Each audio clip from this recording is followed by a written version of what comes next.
Assalamualaikum warahmatullahi wabarakatuh. Waalaikumsalam warahmatullahi wabarakatuh. Innal hamdalillah nahmaduhu wa nasta'inuhu wa nastahdihi wa natubu ilaih wa na'udzu billahi min shururi anfusina wa min sayyiati a'malina man yahdihillahu fala mudilla lahu wa man yudlil fala hadiya lahu wa nusalli wa nusallimu ala habibina al-mustafa rasulillahi sallallahu alaihi wasallam qad ballagha ar-risalah wa adda al-amanah wa nasaha al-ummah wa kashafa al-ghummah wa maha adh-dhulmah wa jahada fillahi haqqa jihadih. Salatullahi wa salamuhu alaika ya Rasulullah sallallahu alaihi wasallam. Alhamdulillah, bersyukur kita kepada Allah Subhanahu wa taala, kita masih berada di bulan yang terbaik, hari-hari yang terbaik, malam yang terbaik. Kita harus menanamkan di dalam jiwa kita bahwa bulan Ramadan ini enggak sama dengan bulan-bulan biasa. Dan kalau bisa memang satu keluarga harus bersepakat untuk menjadikan bulan ini menjadi bulan yang terbaik untuk keluarga atau setiap keluarga. Jangan masih disibukkan dengan dunia. Sebab kalau seandainya seperti itu terus, masalahnya adalah kalau kita membiarkan Ramadan ini berlalu dan kita tidak mengambil kemuliaannya, keberkahannya, rahmatnya, maghfirahnya, itqu minan narnya, maka kita akan begitu terus sekeluarga kita sampai kita mati. Tapi betul-betul kita harus semangat, dan kita juga kalau kita sudah mampu sekeluarga begitu, kita menjaga kawan-kawan kita, sahabat kita. Ya, mana kawan kita di hari pertama Ramadan, ya. Penuh ya sampai belakang. Ya. Sebab apa? Kita harus menjaga ketaatan kawan-kawan kita. Kita ajak mereka. Kita ajak mereka untuk senantiasa bersemangat terus dengan Ramadan. Dan sebenarnya permasalahan ini saya tekankan kepada para istri, ya, wanita. Sebab kalau wanita semangat, laki-laki semangat. Kalau wanita sudah disibukkan dengan dunia, maka laki cenderung dia pun santai-santai aja. Wanita itu ummul aqidah. Wanita adalah ibunya aqidah. Kalau kuat wanitanya, kuat keluarganya. Kalau lemah wanitanya, lemah semuanya.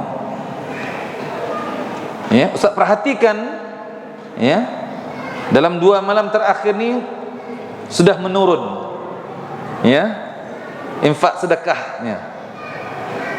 Semestinya kita harus berani. Kesempatan saya berbuat baik, menginfakkan harta saya, dan mudah-mudahan dengan rutinnya saya menginfakkan harta saya setiap malam. Lebih kurang kalau yang hadir saya rasa dalam 200-an, ya, laki-laki perempuan, ya, 200-an. Kalau seandainya jangankan 100.000, 50.000 saja satu orang mempunyai azam, saya datang ke masjid dan di bulan Ramadan ini saya mesti berinfak yang terbaik. 50.000 saja kalau 200 orang, 10 juta satu malam. Bagaimana kita akan mendapatkan rezeki yang jauh lebih hebat tapi kalau kita tidak berani memberikan pinjaman kepada Allah.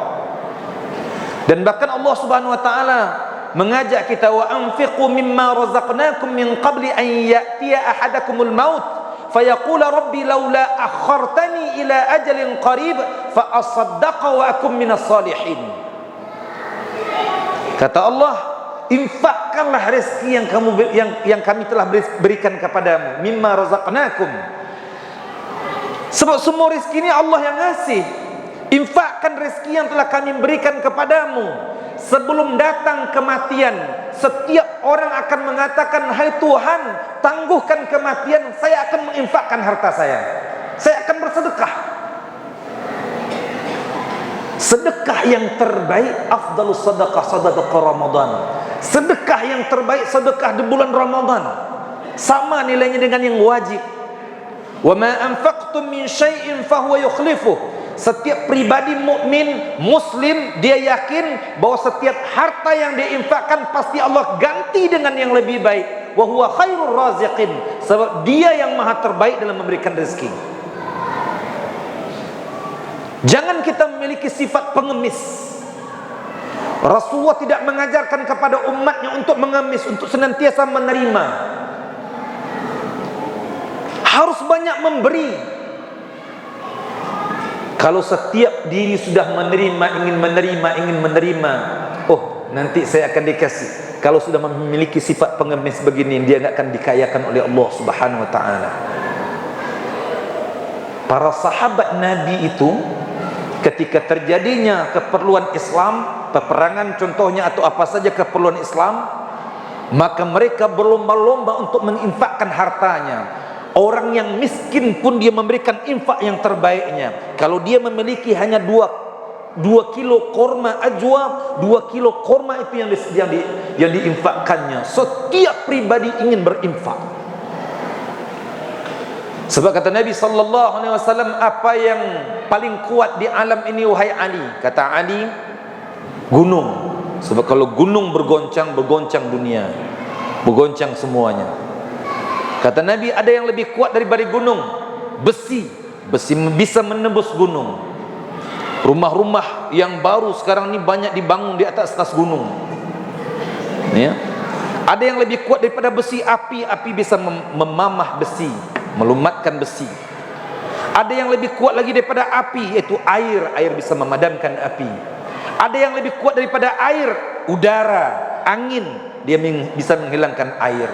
Tapi kata Nabi sallallahu alaihi wasallam, ada yang jauh lebih kuat, lebih hebat lagi berbanding itu semua wahai Ali, apa? Sedekah seorang hamba dengan tangan kanannya, dengan kirinya enggak kelihatan. Tapi bukan maknanya dia sedekah, setiap sedekah tangan kirinya ditaruh di belakang. Maksudnya apa? Dia ikhlas dalam sedekahnya.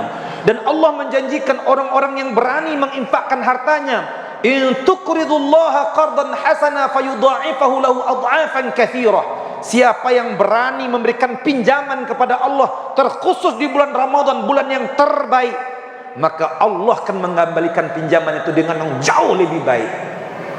Makanya berani kita. Kalau kita ingin kaya setelah Ramadan, ingin bagus rezeki kita setelah Ramadan, berani dengan Allah di bulan Ramadan. Sebab Allah sudah menawarkan satu bulan yang terbaik, dan amalan-amalan Allah kali gandakan bonus yang terbaik di bulan ini. Jangan samakan. Makanya harus berani dengan Allah Subhanahu wa taala. Datang ke masjid, fikiran kita harus mempersiapkan infak yang terbaik. Ini bukan semakin berkurang dari 3 juta sekian jadi 2 juta. Harus semakin bertambah. Dan yakinlah, setiap orang kalau dia berani seperti itu, Allah akan mengayakannya. InsyaAllah Allah akan luaskan rezekinya. Tapi dengan syarat keyakinan yang tinggi kepada Allah Subhanahu wa taala. Kalau sudah ragu-ragu, innalillahi wa inna ilaihi rajiun. Ya. Dan kemudian juga berita gembira bagi ibu-ibu yang mau berikan berbuka puasa. Ya. Jangan ragu. Kalau berlebih pun, kalaupun dimakan untuk sahur, maka dia pun mendapatkan pahala Ramadannya. Maka berlebih nggak apa-apa berbanding kurang. Sebab kesempatan untuk memberikan makan orang yang berbuka puasa, dia mendapatkan pahala orang yang berpuasa itu. Kalau seandainya satu hari anak-anak yang puasa, orang tua yang puasa, yang berbuka puasa di sini dalam 200 orang, 100 orang, 150 orang sampai 200 orang, dia mendapatkan 200 hari Ramadan. Bu, jangan khawatir bu, Allah akan menggantikan dengan yang jauh lebih baik. Bapak jangan khawatir, kesempatan untuk memberikan makan orang-orang yang berpuasa, ataupun memberikan makan untuk dia berpuasa, makan sahurnya, sebab pun mendapatkan pahala puasanya, sebab dengan itu dia berpuasa. Dan yang terakhir pada hari ini, saya tekankan masalah infak, semangat sedikit. Sebab apa? Infak ini adalah sedekah ini adalah amal yang terbaik. Bahkan setiap orang sebelum dicabut nyawanya, ya Allah tangguhkan ya Allah, kalau bisa saya berinfak ya Allah. Bukan ingin haji, bukan ingin apa-apa, tapi ingin menginfakkan hartanya. Sebab infak itu memang sedekah itu yang terbaik, amal yang terbaik. Oke. Kita sebentar lagi akan memasuki 10 malam terakhir, besok 15 terakhir. Ustaz mengajak semuanya mengajak semuanya, laki-laki, perempuannya, anak-anaknya, berazamlah untuk sama-sama beriktikaf di masjid ini. Paling kurang sekali seumur hidup, masa sudah umur 60 tahun, 50 tahun, iktikaf 10 malam terakhir pun enggak ada. Berazamlah kalau kita ingin hebat dengan Allah Subhanahu wa taala. Wala tubashiruhunna wa antum aakifuna fil masajid. Jangan kamu menggauli mereka, menggauli istri-istrimu sedangkan kamu sedang iktikaf. Akif itu adalah orang yang mengosongkan dirinya dengan dunia. Dia hanya menuju Allah Subhanahu wa taala.